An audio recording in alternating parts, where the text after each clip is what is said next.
You know what's one really hard thing to get in this fandom? Fair representation.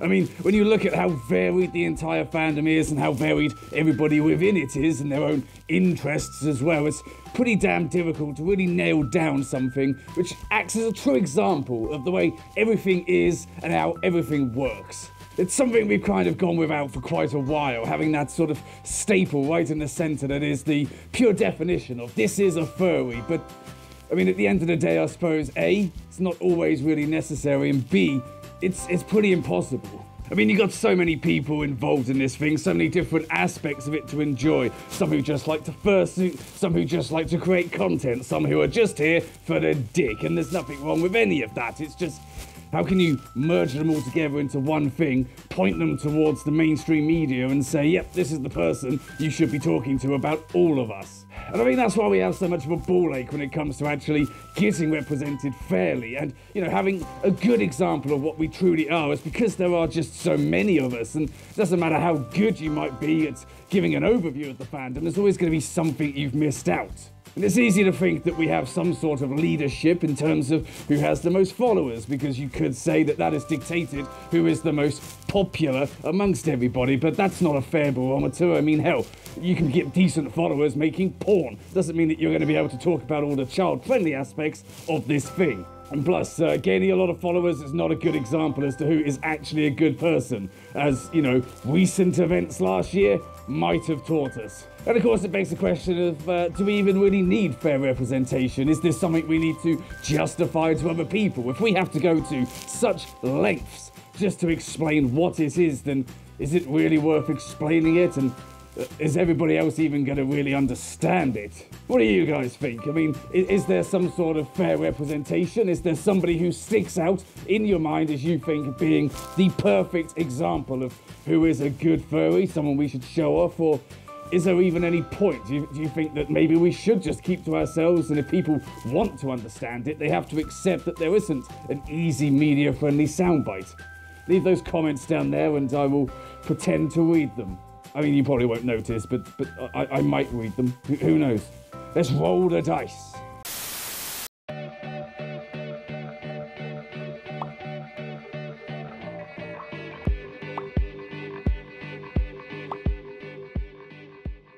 Hello and welcome to another little segment we've got here that is Creator Spotlight, something where I feel like I've seen a creator, they need a bit of recognition, so fuck it, let's throw some recognition their way, because that's a nice thing to do.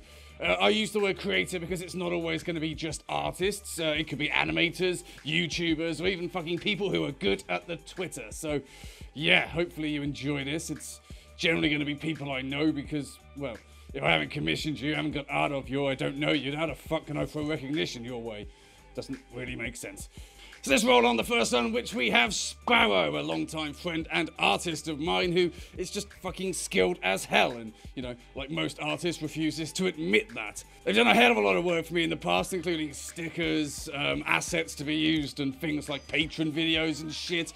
They've done like a room sign, which I'm not even going to show yet because, well, that's their artwork. They can show it off, but holy shit, when you do see it, holy fuck, it's amazing. And also recently they've been doing things such as persona fusions, which holy shit shows an intense amount of artistic skill. To be able to take the traits of two different personas and merge them together equally, fucking hell. Like, I don't even understand how you can put pencil to paper and come up with something good, let alone shit like that. Damn. They got a very firm grip of how to use digital techniques as well as a decent Copic set, thanks to a very generous friend who shall remain nameless, but of course made them cry with the Copic set, which, you know, it's probably the best thing you could do. So, equally skilled in traditional and digital, although leaning more towards digital. They've just picked up Clip Studio, so fingers crossed we might see some animations at some point. But overall they've been tremendous to deal with, brilliant with things like facial expressions, can seem to just nail down exactly what you're looking for out of a piece, and unfortunately the only thing I can say about them as bad is that they are underpriced. Like,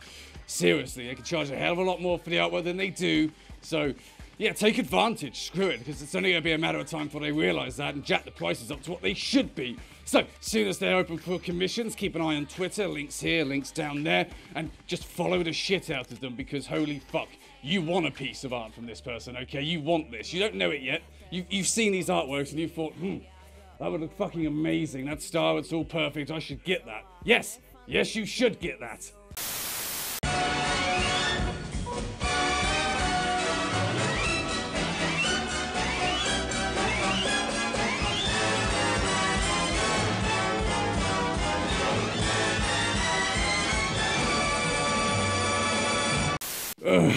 Okay, then here we are again with me apparently not learning my lesson and interacting with the people on the YouTube comment section. Because apparently that's a good idea. Okay, first one. Shout out to you, Artemis, from a fellow Dorset occupant. God, you poor fucker. I honestly feel for you. I know exactly what it feels like to be trapped in such a shitty, Tory-led, mildly, casually racist, homophobic shithole of a fucking county. Like, yay, it's got some nice cliffs and beaches, sorry about all the smackheads. Fingers crossed you get out of it pretty quick, because that's pretty much my fucking goal as well. Ugh. Okay, this one looks like it's read from my viewpoint. Artemis, I'm asexual, but I will cater to every single one of your hand/foot/paw fetishes. No, I fucking won't. And no, I have not either, okay? Like, I made some 50mm shots because they're cute and adorable, but it doesn't mean I'm gonna start stomping shit. Doesn't mean I'm gonna start fucking licking paws or, disgusting shit like that. Like, Christ, keep it in your pants and stop trying to sexualize everything. Although, and again, I suppose I should remember where I am. A fandom famous for sexualizing everything. In fact, oh God, I can't even. I turned into a fucking white girl. I fucking can't even. Oh. Question for next video. Artemis, what is your opinion on Lipton teas? They're shit. Do I need to elaborate anymore? It's an American-based tea. Of course it's shit. It's got a horrible blend. All it's meant for is to be brewed up, let to go cold, and then filled with some sort of fucking sugar enhancer, like ultra glucose or something like that. Something that will give you diabetes or at least make you lose a foot. And then you give it a flavour because it doesn't have its own fucking flavour. So you've got to have peach iced tea or lemon iced tea because, well, what's the point in fucking having tea at all if you need to add a flavour to it? Just, oh, it's typical Americanization of shit. It's what it is. Get some fucking Dorset and upgrade yourself. So in conclusion, Milo is cuter, better, and 10 times more adorable. Also, Artemis is clearly jealous. Right, okay. Cuter and better and 10 times more fucking adorable. Bitch, I think the fuck not, okay? Like, I'm not gonna start a fucking fight here. I'm not gonna start some sort of contest on which is the better dog, but I mean, I've been here longer, for God's sake. He still needs to prove his fucking worth. He's still a puppy, jumping up and smacking people in the fucking face. I mean, I don't do that much. And also jealous? Puh, as if I need to be fucking jealous. Bitch, I know my worth. I am better than him, though. Okay. Good. This is looking a bit long. It's something I've never heard. What if a dog wore a costume to look like a human? A skin suit instead of a fursuit? A human in a dog fursuit, artificial fur, not something Cruella de Vil would do. A dog in a human skin suit, artificial skin, not something a serial killer would do. That's a fucking terrifying glimpse into your psyche right there, isn't it? Jesus Christ.